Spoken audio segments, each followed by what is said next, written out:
Okay, this video is to explain chapters 5, 6, 7, and 8, and basically finish off book one. Again, we'll just go through the basics of it, ask you a couple questions, and then we'll be done.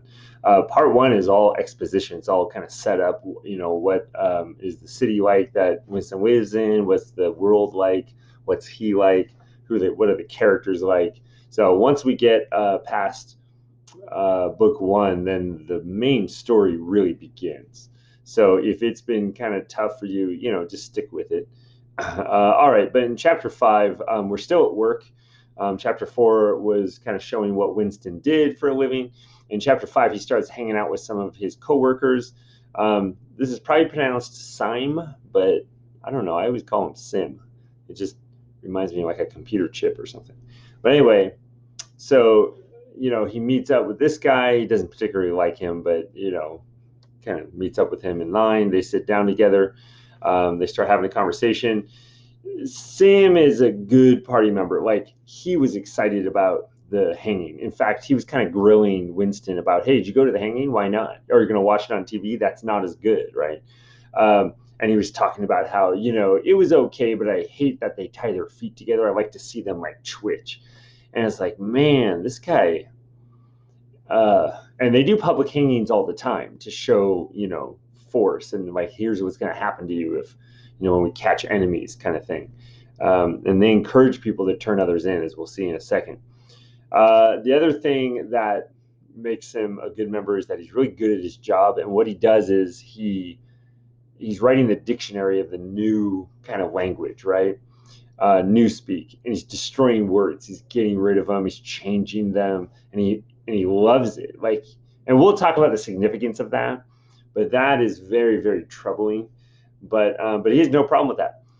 And so you would think, that the party would like him. Winston's convinced that he's going to get vaporized because he's too smart. Like, this guy thinks too much. Um, he can't last that long, right? So that's interesting. Newspeak, as we said, is the new language, and all it is they're condensing everything down. They're eliminating as many words as possible so that you can communicate effectively with the fewest number of words possible. And why would they want that? Because words are power. Words give you the ability to express thought, and the fewer words you have, the fewer thought, the less thought process you can have, and which is good for them. They don't want you to think at all, right? They want you to be robots. So, for example, instead of being able to say good and bad and excellent and splendid, they're like, well, why have all those extra different words that convey all these extra meanings? If we have good, why do we need bad? Why can't we just have ungood, right? And if it's really good, why can't or excellent or splendid, why can't we have plus good or double plus good? But think about what that does to the language. Think about reading a book, and instead of it saying excellent or splendid, it uses words like plus good or double plus good. It completely just sterilizes the language. There's no expression, there's no artistic value in it. It's just monotonous and boring, and it makes your brain turn off, right? Which is exactly what they want. So the question is, uh, how would that affect us if we started losing words? If people started censoring exactly what we're allowed to say, which is already happening, sometimes for good, reason. You don't need people yelling fire in a theater, that kind of stuff. But sometimes, people are censored, and I don't know, it seems like a dangerous thing to me. Like, even if people who are on the other side of what I believe, I think everyone should have the right, to say what they want. So, so I think that's a dangerous thing, and it's something that Orwell predicted, right, would happen more and more and more. And so what Sim is doing is, they're erasing words like freedom. Well, if you don't have a word like freedom, how can you express the desire for freedom? You might be able to describe what freedom is. It's the ability to do things, but that doesn't quite capture the essence of the word freedom, right? And what it means to people who are in a free country, right? So, that that could be very problematic. They're changing Shakespeare and Chaucer. They're changing all the classics to be just sterile pieces of literature that have either no meaning or have the exact opposite meaning of what the original intention was. So it's very, very troubling. This is absolutely something you can write about if you think that censorship is happening nowadays. Okay. So after a while, Parsons joins their group, and he's not the sharpest tool in the shed. In the same way that Vincent thinks that Sim will be vaporized, he's convinced that Parsons will never be vaporized because he doesn't think too much and he follows orders really well. Like and so generally so does Sim, but this Parsons guy does it, and he's just not shouldn't be a concern because he's so gullible. He believes everything, which we'll get to in a second. Which is interesting that Sim doesn't like him. Like, why doesn't Sim like people who, follow orders, and he doesn't seem to like Vincent because of that? Maybe it's that Parsons is just not intelligent enough to have a good conversation with. Maybe that's what Sim likes. But anyway, okay. What else we got? Whoops. Oh, and then remember, don't forget that Parsons' wife is the one that, sorry, I want to say Vincent, but it's not Vincent. It's the main guy. What the heck's his name? My brain's melting down right now. Winston. Thank you, Winston. It's the woman who Winston went over to fix her sink, and her kids were going insane. Right, they were shooting him in the back with toy guns and saying you're a spy and all this kind of stuff. Those are Parsons' kids, and he tells the story about how, oh yeah, I'm so proud of them. They turned in this foreigner. They followed him around and blah blah blah, all this kind of stuff. They're just terrors. They're going around just having everyone arrested. But I'll make the same point I made last time, is that once these kids are older, all hope is lost, because if these kids are going to turn into absolute perfect followers of the party, and their kids will, and forever, the only ones that could possibly be a problem is Winston's generation, right? So that's scary. All right, and just a couple more plot items I want to make sure you don't miss. There was this announcement, and this is absolutely something you could write about if you're going to write the essay. There was an announcement that cigarette rations are going up, and Parsons is so excited about this. And Winston thinks to himself, how can Parsons be that unintelligent that he actually thinks that they're going to get it? Is like they announced that chocolate rations would go up, but they went down. And this is something that's very interesting. It is basically the government that's purposely giving misinformation about something and hoping that people believe it. But sometimes, and this was mentioned in the last chapter, sometimes, they say that we've been producing this many boots, but yet this is what was actually produced in the records, but none of that was true anyway. Like, there's so much misinformation going on out there that it's almost impossible to know if anything's true at all. So that's, a lot of people think that's what's going on today, right? With all the fake news and misinformation and, fake, what's it called, deep fakes. And I mean, I could go on and on, right? Websites and that kind of stuff. So, that's a connection you want to make. You want to write about it, talk about how close to reality Orwell got it, then please do. Okay. Oh, and then remember that, I gave her name away. I am so sorry. I meant to write the dark-haired girl. But in any case, he doesn't know her name yet. But he looks over, happens to glance in her direction, and she's staring at him. Don't forget that. That's going to come up later. And then it mentions that he had to not look like he was, upset by this, because there's cameras everywhere, and if they notice that your face looks like it has anxiety, they could arrest you. Like, literally, they want to control your thoughts so much that you have to try not to react to anything. So if you're always not reacting to anything, at some point you're going to get used to that, and that's just going to be your, like, go-to, You're always going to act that way. And pretty soon you're just not going to have emotions, which is exactly what the party wants. So that's scary. Chapter 6. Uh, so this whole chapter is basically, it's wrapped, it has this story that kind of jumps in from here from time to time. He's writing a diary entry, and it's about a time he went to see a prostitute. It's a little confusing in the text version I gave you, because this version doesn't have italics. In this version we have at school, the hard copy, every time he's writing his journal about the prostitute, you could tell because it's in italics. So it kind of jumps around, but I wanted to make sure you understood that that's what was going on. He's writing this in his diary, and then he's thinking of something else, but then he goes back to the diary entry. So, that's what it is. And the rest of it is about his wife, right? And it shows just how desperate he is, how repressed he is. Because at the end, when they talk about what the prostitute actually looks like, she's very undesirable, but he goes through with it anyway because he doesn't want to be there, but he does it anyway because he's so repressed. And what's even more shocking than that is that, as bad as that situation was, he forces himself to go through that. That was 100 times better than what happened with his wife, right? So his wife, who he's still married to because they didn't allow divorce, and he hasn't proved that she's dead, even though she hasn't been around for a couple of years. He said it was so awful because she was like a perfect, prototype of what the party wanted.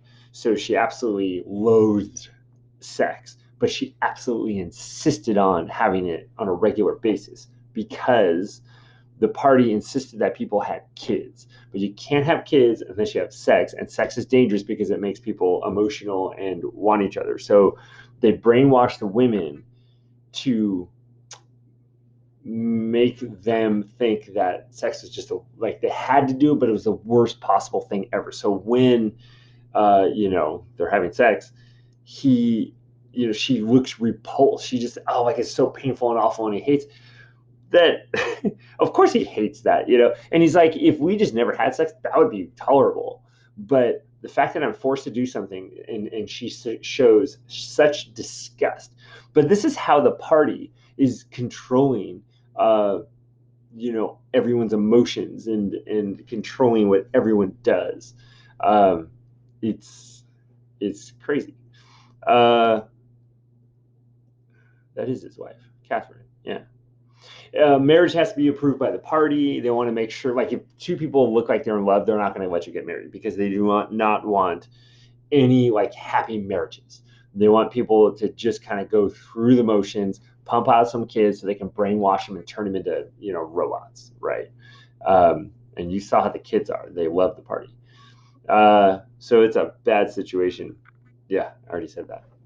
I jumped ahead of myself. So that's pretty much what chapter 6 is about. Chapter 7 is, well, there's a couple things going on in chapter 7. And we've seen the proles before in chapter 1 just for a second at the movie theater, but the proles are introduced in a lot more detail in chapter 7 and 8, especially chapter 8. But in chapter 7, they're introduced as the hope, right, of rebellion. So if Winston says there's going to be any hope of overthrowing the party, it lies in the proles because they're such a large part of the population. They're 85% of the population. So if they would rise up and rebel, they could overthrow the government, right? However, um, they're described as really not caring about any of that. They don't have, um, the desire to overthrow the government because they don't think about that stuff. They focus on their films and their football and their beer and their gambling. Generally, they kind of live in the poor part of town. They, have families early and kind of just focus on their own lives and don't look at the bigger picture. I would argue that this is probably more similar to us than the party, and especially not the inner circle. Um, like people are always arguing about or saying that, oh, the government or big business or whatever uh, is controlling our lives and it's so unfair and blah blah blah. If it were possible for the people, like the main citizens of the U.S., to kind of consolidate their concerns, uh, they have all the power, right? Like if everybody decided that they didn't like what a certain corporation was doing and they stopped spending money on that corporation would go out of business like tomorrow, right? Um, if everyone in America could agree that whatever the leadership is doing was awful, they could vote the person out of office, right? So if the proles, just like Americans, could unify and care enough about things that are happening, then they could overthrow the government just like we could. The problem is with us is that we don't generally agree, but also, I don't know, most people kind of know what's going on, but it's like, oh, I can't do anything about it, so I'm not going to try, right? So that's an interesting, part of the book that you could draw connections to, and you could write an essay about if you want to. So that's cool. It's interesting. It's interesting. And whether you agree or disagree, you could say, no, that's not true at all, Mr. Kramer. You're insane. You could write an essay about that too. So the party, like I said, they're kind of the middle group. The interesting thing about the party is that they're the ones that are responsible for all the misinformation and all of the lies that are going on and all that. Like they're the ones creating that, and yet they're creating it for themselves, which is absolute insanity. Like, don't any of them stop and go, wait a second, what are we doing here? We're making it impossible to know the truth. Don't they care about that? I don't know. But it's kind of more the middle class kind of group, and you can see how awful their lives are, right? And then the inner party is that very small percent of people that actually kind of run the government. They're part, that inner, just in control of everything, right? They're the ones that control the party. And they're also the ones that don't care about the proles because they know they're not going to do anything, right? Okay. Oh, by the way, who is an inner party member? It's O'Brien. Okay, he's the guy that gave Winston that look. So he thinks O'Brien in the inner party is the spy. All right, then we get to a part that's a little bit confusing. So you have these three people, Jones, Aarons, and Rutherford. And these three people were arrested for, being part of Goldstein's group and, the Brotherhood or whatever.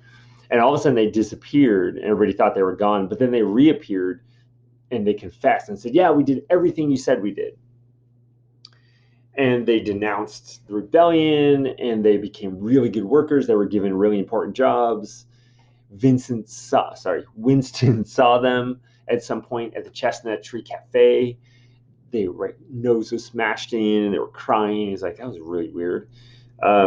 And then years later, they're arrested, tried, found guilty, and executed. And it's like, why? This makes no sense. This will make sense. Just wait.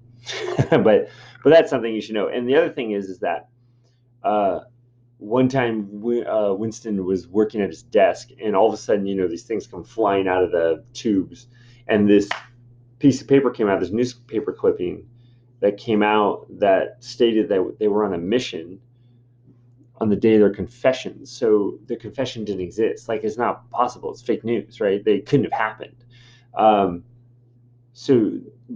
Winston had proof, like right there in his hand, which is kind of weird to me because I feel like they have proof all the time. They're the ones changing everything. But the other question is, why would that, he says, oh, it must have been an accident that it came through his tube.